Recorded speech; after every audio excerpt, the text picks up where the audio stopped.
If ever, naniniwala ka ba na baka silang dalawa ang pwedeng makareceive ng Best in Roommate Award for Miss Universe 2024? If ever lang naman Pero Fins, tandem between Peru and Philippines. Agree ka ba na silang dalawa ang the best partners para sa Miss Universe 2024?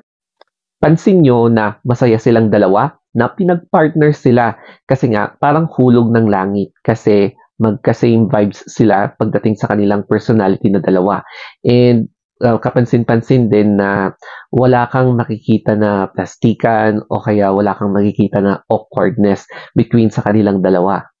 Coincidentally, ganito rin yung nangyari sa room assignments between Philippines tsaka Peru sa Miss Grand International 2024 na pinagtagpo silang dalawa, magka-vibe silang dalawa, and kahit na anong mechanics, talagang pinagplanuhan nila yung ginawa nilang dalawa, and nakapag-place sila sa conclusion ng Miss Grand International wherein finalists si Peru while the Philippines placed as first runner-up or second placer sa pageant na to. Naramdaman ng mga fans ang excitement nung nalaman nila na magka-roommate si Peru and Philippines. So sa video na ito, sa simulat sa pool pa lang na nakita natin na comfortable sila sa isa't isa and nakitaan din natin ng excitement. Tapos sa video na yan na minute ko, napag-usapan nila na magtulungan sila regarding sa pagtuturo ng Spanish, tapos yung pagtuturo din ng Tagalog. So, marami pa yung pwede nilang i-share sa isa't isa and naniniwala ako na mas magiging deeper pa yung magiging friendship nilang dalawa, lalong-lalo na at compatible silang dalawa, wala kang makikita na awkwardness and as in as masayang-masaya ka na nakikita silang dalawa na walang plastikan, walang problema and sana ganito lahat ng mga magka-roommates. For today's OOTD naman ni Chelsea Manalo is color red. So parang itong t-shirt ko na to. And what I like about this red dress is that naging radiant na siya.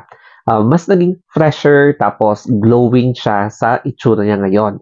And kung mapapansin nyo sa kanyang, yung mga pictures na to, syempre, eksena siya sa elevator. Pero, sino yung kumukuha sa kanya sa mga pictures na to? So kung mapapansin nyo, yung reflection, yung taong kumukuha, mapapansin nyo na si Miss Peru kasi nga yung flash niya dito pero baliktad yung nasa reflection. So makikita nyo talaga na parang vice versa silang nagkukuhanan ng pictures, tapos kanya-kanyang send ng or kanya-kanyang post. So nagtutulungan talaga silang dalawa. Pagdating naman sa hairstyle niya, ibang look naman. So ginawang bun or siya mismo yung nag-bun sa kanyang hair. So, iba naman yung aura niya dyan, no? Napaka-radiant talaga niya and there's something glowing about her look. Especially ngayong day 7, correct me if I'm wrong, na OOTD niya. So, imagine if ever na day 7 ngayon or day 6, ang bilis talaga ng panahon, 1 week. So, konting araw na lang, malapit na yung prelims, tapos yung finals night ng Miss Universe. So, ang bilis talaga ng panahon, guys. And dito, I'm not sure kung si Miss Peru pa rin yung kumukuha or baka meron pang ibang staff na kumukuha ng picture ni Chelsea Manalo. Kasi, di ba, may mga naka-assign na staff bawat pair or bawat na candidates doon sa Miss Universe.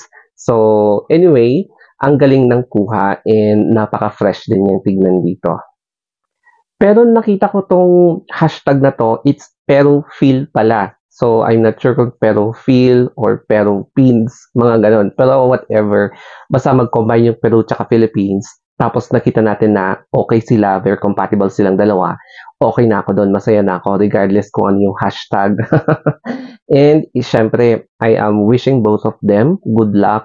Sana talaga makapasok din sila sa first cut. Kung hindi sa first cut, bonus na rin, lalo na kay Philippines na makapasok sa finals, sa top 10, top 15, top 10, top 5, top 3, or whatsoever na top yan. Kasi for me, okay na happy na ako, kontento na ako sa placement, sa first cut placement ni Philippines. Kesa naman, maligwak, di ba? So, hoping for the best, pero ayoko mo nang umasa. Kasi once again, mahirap talagang masaktan.